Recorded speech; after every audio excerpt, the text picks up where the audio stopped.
কুঁড়েঘরের ভেতর থেকে চিৎকার করার আওয়াজ আসছিল। না মা, তুমি এটা কি বলছো? আমি দ্বিতীয় বিয়ে কখনোই করতে পারবো না।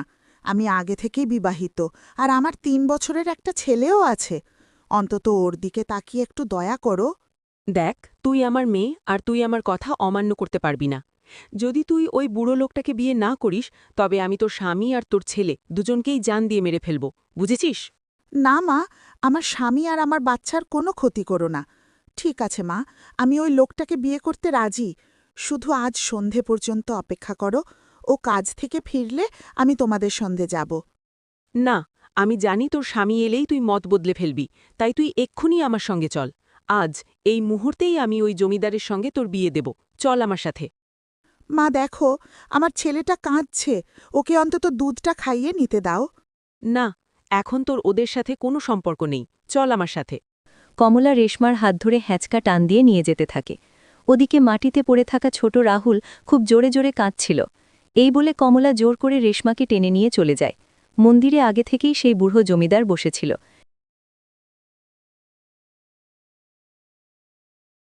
এই দেখুন জমিদার সাহেব, আমি কথা দিয়েছিলাম আর আমার কথা রেখেছি। আমি আমার মেয়েকে নিয়ে এসেছি। এখন আমাকে আমার চাওয়া মতো টাকা দিন। হ্যাঁ হ্যাঁ, তুমি চিন্তা করছো কেন কমলা? তুমি যখন কথা রেখেছ, তখন ওর সাথে বিয়ে হয়ে গেলেই আমি তোমাকে এত ধন সম্পদ দেব যে সারা জীবন আর তোমাকে কোনো কাজ করতে হবে না। এখন তাড়াতাড়ি আমাদের বিয়েটা দাও। না জমিদার সাহেব, এমনটা করবেন না। আমার উপর দয়া করুন। আমি আপনাকে বিয়ে করতে চাই না। আমার একটা ছোট বাচ্চা আছে, স্বামী আছে। আমাকে ছেড়ে দিন। চুপ করো। এখন থেকে তুমি আমার স্ত্রী। আমার সাথে সম্মানের সাথে কথা বলো। তুমি এত অল্প বয়সী আর সুন্দরী, কেন ওই অভাবের সংসারে পড়ে থাকতে চাও? আরে আমাকে বিয়ে করো, তোমাকে রানীর মতো রাখব। ধনের কোনো অভাব হবে না। কিছুক্ষণ পরেই জমিদার আর রেশমার বিয়ে হয়ে যায়।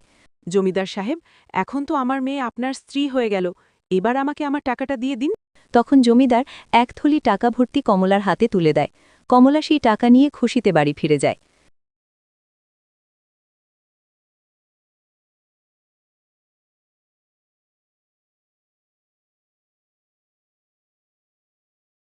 সন্ধ্যায় যখন বিষ্ণু কাজ থেকে বাড়ি ফিরে, সে অবাক হয়ে দেখে।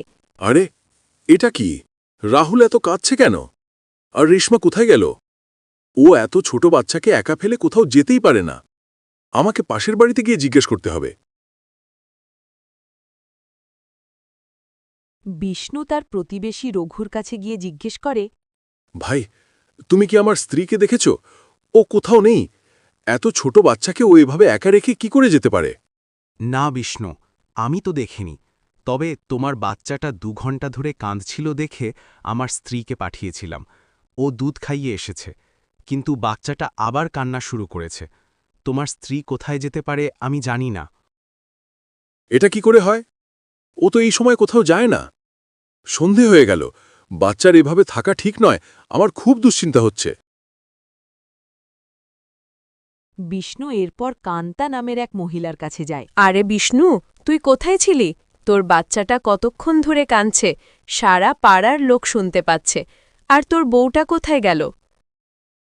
আমি তো ওকেই খুঁজছি কাকিমা। ও কোথাও নেই। বিষ্ণু, আমি জানতে পেরেছি তোমার স্ত্রী আজই মন্দিরে গিয়ে জমিদারের সাথে বিয়ে করেছে। আপনি কি বলছেন? না, ও এমনটা কখনোই করতে পারে না। পুরোহিত নিজে আমাকে এসে বলল যে বিষ্ণুর বউ টাকার লোভে জমিদারের সাথে বিয়ে করে নিয়েছে। যদি বিশ্বাস না হয় তবে জমিদারের বাড়িতে গিয়ে নিজেই দেখে এসো। বিষ্ণু দৌড়াতে দৌড়াতে জমিদারের বাড়িতে পৌঁছায়। জমিদার ওকে দরজায় দেখে। তুই এখানে কি করছিস? যা এখান থেকে। বিষ্ণু হাত জোর করে। আমাকে আমার স্ত্রীর সাথে একবার দেখা করতে দিন। ও এখন আর তোর স্ত্রী নয়, ও আমার স্ত্রী। ভগবানের দোহাই, আমার উপর দয়া করুন। আমার ৩ বছরের একটা ছেলে আছে। বিষ্ণু কাঁদে। জমিদার বিরক্ত হয়ে বলে, ঠিক আছে, একবার দেখা করে যা, কিন্তু এরপর আর কখনো আসবি না। বিষ্ণু ভেতরে গিয়ে দেখে রেশমা কনের সাজে বসে আছে। বিষ্ণু দুঃখে ফেটে পড়ে। রেশমা, আমার নিজের চোখের উপর বিশ্বাস হচ্ছে না। তুমি এতটা বদলে যেতে পারলে? টাকার লোভে তুমি এই বুড়ো জমিদারকে বিয়ে করলে? গ্রামের লোক যখন বলছিল আমি বিশ্বাস করিনি, কিন্তু আজ তোমার এই সাজ দেখে বিশ্বাস করতে বাধ্য হচ্ছি। আচ্ছা, তাহলে ওনার মনে হচ্ছে আমি টাকার জন্য এটা করেছি। যাক, ভালোই হলো। অন্তত সত্যিটা জানলে ওনার মনটা খুব ভেঙে যেত।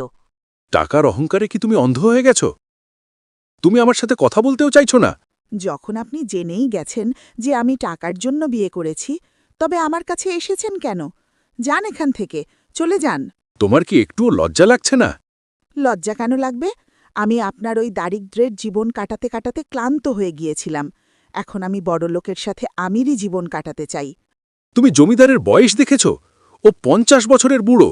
টাকার জন্য এত বুড়ো মানুষকে বিয়ে করতে তোমার লজ্জা হলো না, কিন্তু তোমার পাশে দাঁড়িয়ে আমার আজ খুব লজ্জা লাগছে। আমি চললাম। বিষ্ণু ওখান থেকে চলে আসে এবং কুঁড়ে ঘরে গিয়ে ছেলেকে জড়িয়ে ধরে কাঁদতে থাকে। সে ভাবে, হে ভগবান, এখন আমি কি করব? এই ছোট বাচ্চাটাকে কিভাবে মানুষ করব? আমার স্ত্রী তো টাকার লোভে অন্ধ হয়ে গেছে। কিন্তু বাবা রাহুল, তুমি চিন্তা করো না, আমি তোমাকে খুব ভালো করে বড় করব। এভাবে ২-৩ দিন কেটে যায়। একদিন রাধা বিষ্ণুর কুঁড়ে ঘরে আসে। আরে জামাইবাবু, আপনি রাহুলকে সামলাচ্ছেন? রেশমা কোথায়? ওকে তো অনেক দিন দেখিনি, তাই দেখা করতে এলাম। রাধা, রেশমা আমাকে ছেড়ে চলে গেছে। সে কি? ও এমনটা করতেই পারে না। ও তো আপনাকে খুব ভালোবাসে। রাধা, তুমি জানো না, টাকার লোভে মানুষ অন্ধ হয়ে যায়। রেশমাও টাকার জন্য ৫০ বছরের এক জমিদারকে বিয়ে করে আমার ৩ বছরের ছেলেকে আর আমাকে ছেড়ে চলে গেছে। ওর ভালোবাসা টাকার কাছে ম্লান হয়ে গেছে। না জামাইবাবু, আমি এটা বিশ্বাস করি না। ও আপনাকে আর ওর ছেলেকে ছেড়ে থাকতে পারবে না। নিশ্চয় কোনো ভুল হচ্ছে। বিশ্বাস আর অবিশ্বাসে কি যায় আসে রাধা? আজ ৩ দিন হয়ে গেল ও চলে গেছে। আমাকে এখন কাজে বেরোতে হবে। তুমি কি আমার রাহুলের একটু খেয়াল রাখতে পারবে? আমি তাড়াতাড়ি কাজ ছেড়ে চলে আসব। হ্যাঁ হ্যাঁ, অবশ্যই। আপনি যান, আমি রাহুলকে সামলে নেব। বিষ্ণু চলে যাওয়ার পর রাধা মনে মনে ভাবে, রেশমা সবসময় ও স্বামী আর ছেলের কত প্রশংসা করত। ও হুট করে এক বুড়ো জমিদারকে বিয়ে করতে পারে না। কিন্তু এখন আমাকে কবিরাজের কাছে যেতে হবে আমার মাথা ব্যথার ওষুধের জন্য। রাহুলকে তো একা রেখে যেতে পারবো না। এক কাজ করি, ওকে নিয়ে কমলা কাকিমার কাছে দিয়ে আসি। রাধা রাহুলকে নিয়ে কমলার ঘরে পৌঁছায়।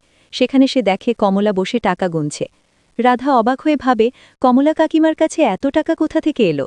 রেশমার বিয়ের সময় তো ওর কাছে গয়না কেনার মতোও টাকা ছিল না। নিশ্চয়ই ডাল মে কুচ কালা হ্যায়। রাধা, তুই এখানে কি করছিস? যা এখান থেকে। কাকিমা, আপনার কাছে এত টাকা কোথা থেকে এলো? আমি তো কোনোদিন আপনার কাছে এত টাকা দেখিনি। তাতে তোর কি? তুই নিজের চরকায় তেল দে। রেশমার বিয়ের সময় আপনার কাছে একটা কানা করি ছিল না, আর আজ টাকার পাহাড়। আপনি নিশ্চয়ই কিছু লুকোচ্ছেন। রাধা বুঝতে পারে যে কমলা কাকিমা নিশ্চয়ই কোনো পাপ করেছে, তাই ওর চোখের দিকে তাকাতে পারছে না। ঠিক আছে, টাকার কথা বাদ দিন, একটু রাহুলের খেয়াল রাখুন। আমি কবিরাজের বাড়ি থেকে আসছি। এটা তো আপনার নাতি। আপনি তো জানেন রেশমা অন্য একজনকে বিয়ে করেছে।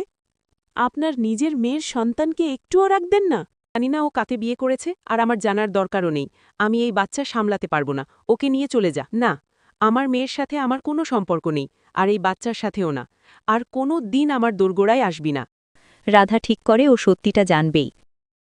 সেদিন রাতে রাধা চুপি চুপি কমলার পিছু নেয়। সে দেখে কমলা জমিদারের বাড়ির দিকে যাচ্ছে। আপনি বলেছিলেন আমাকে অনেক টাকা দেবেন।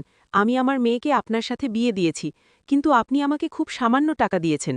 আমাকে আরও টাকা দিন, না হলে আমি আমার মেয়েকে নিয়ে চলে যাব। কি লোভী মহিলারে তুই! আমি তোকে ২ লক্ষ টাকা দিয়েছি, আর এখন তুই কথা ঘোরাচ্ছিস? আমি তোকে আর ১ পয়সাও দেব না। টাকা না দিলে দেখুন আমি কি করি। তুই একটা অবলা বুড়ি, তুই কি করবি? গ্রামের লোক জানলে তোকেই থুতু দেবে যে তুই নিজের মেয়ের ঘর ভেঙে টাকার লোভে তাকে বিক্রি করেছিস। যা এখান থেকে। রাধা সব কথা শুনে নেয়। সে বুঝতে পারে যে রেশমাকে ভয় দেখিয়ে বিয়ে দেওয়া হয়েছে। সে কোনোভাবে জমিদারের বাড়িতে ঢুকে পড়ে। সেখানে সে দেখে রেশমা এক কোণে বসে হাউ হাউ করে কাঁদছে। রেশমা, আমি সব সত্যি জেনে গেছি। কেন তুই জামাইবাবু আর রাহুলকে ধোকা দিলি? রাধা, তুই এখানে চলে যা। জমিদার দেখলে তোর ক্ষতি করবে। আমি কাউকে ভয় পাই না। জামাইবাবু তোর জন্য কাঁদছে, আর তুই এখানে রানী সেজে বসে আছিস। না রাধা, আমি টাকার জন্য আসিনি। আমার মা আমাকে হুমকি দিয়েছিল যে আমি যদি বিয়ে না করি তবে ও আমার স্বামী আর সন্তানকে মেরে ফেলবে। ওদের জীবন বাঁচাতেই আমি এই নরকে এসেছি। আমি তোকে এই নরক থেকে মুক্ত করবই। তোর স্বামী আর বাচ্চা তোকে ছাড়া সুখে নেই। আমি তোকে এখান থেকে বের করবই। না না, জমিদারের অনেক ক্ষমতা। ও জানলে জামাইবাবুর ক্ষতি করবে। রাধা সোজা বিষ্ণুর কাছে যায় এবং সব খুলে বলে। কিন্তু আমি কি করে ওকে বাঁচাবো? জমিদার খুব শক্তিশালী। আমার চেনা এক বৃদ্ধা দাদি আছেন যিনি জাদুর সাহায্যে ভালো মানুষের উপকার করেন। আমরা তার কাছে যাব। রাতেই ওরা দুজনে গভীর জঙ্গলে এক জাদুকরী বুড়ির কাছে পৌঁছায়। সব বুঝেছি বাছা, দাঁড়া, তোকে একটা জিনিস দিচ্ছি। বুড়ি তার ঝুলি থেকে একটি পেয়ারা বের করে দিয়ে বললেন, এই নাও, এটা কোনোভাবে রেশমাকে খাইয়ে দেবে। তারপর দেখবে জমিদার নিজেই রেশমাকে বাড়ি থেকে বের করে দেবে। তারপর তোমরা সুখে থাকতে পারবে। একটা পেয়ারাতে কি হবে দাদি?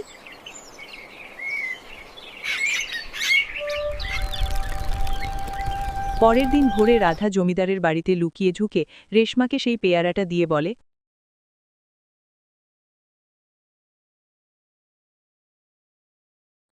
এটা মা দেবীর আশীর্বাদ। এটা খেয়ে নে, সব বিপদ কেটে যাবে। রেশমা পেয়ারাটা খাওয়া মাত্রই এক অদ্ভুত কাণ্ড ঘটে। তার সুন্দর শরীর ধীরে ধীরে কুঁচকে যায় এবং সে এক কুৎসিত বৃদ্ধায় পরিণত হয়। তখনই জমিদার সেখানে আসে। জমিদার ঘৃণায় চিৎকার করে ওঠে। এটা কি রেশমা, তোমার এ কি হাল হলো? তুমি বুড়ি হয়ে গেলে কি করে? ছি ছি, আমি এই বুড়িকে ঘরে রাখব না। আমি তোমার রূপ দেখে বিয়ে করেছিলাম আর তোমার মাকে টাকা দিয়েছিলাম। এখন তো তুমি আমার কোনো কাজের নও। বেরো, আমার বাড়ি থেকে বের হয়ে যা। জমিদার রেশমাকে ধাক্কা দিয়ে বাড়ি থেকে বের করে দেয়। রেশমা কাঁদতে কাঁদতে তার নিজের কুঁড়ে ঘরে ফিরে আসে। তখনই রাধা সেখানে আসে। রেশমা, তুমি ফিরে এসেছ? আপনি আমাকে চিনতে পারলেন? আমি তো এখন বুড়ি হয়ে গেছি। যারা সত্যি ভালোবাসে তারা রূপ দেখে না। আমি তোমাকে ভালোবাসি, তোমার রূপকে নয়। বিষ্ণু আর রাধা রেশমাকে নিয়ে আবার সেই জাদুকরী বুড়ির কাছে যায়। দাদি, দেখুন, রেশমা বুড়ি হয়ে গেছে। ওকে ঠিক করে দিন। আমি তো এই পেয়ারা দিয়ে ওর রূপ কেড়ে নিয়েছিলাম, যাতে জমিদার ওকে তাড়িয়ে দেয়। এবার দেখো তোমার স্বামীর ভালোবাসা কত গভীর। এটা শুধু পেয়ারার জাদু নয়, এটা তোমাদের ভালোবাসার জাদু। বিষ্ণু তোমাকে ওই বুড়ি রূপেও আপন করে নিয়েছিল বলেই এই জাদু কাজ করেছে। এখন যাও, সুখে সংসার করো। বিষ্ণু, রেশমা আর রাহুল আবার একসাথে থাকতে শুরু করে, আর লোভী মা কমলার সব টাকা জমিদার ফিরিয়ে নেয়। শেষ পর্যন্ত সত্যের জয় হয়।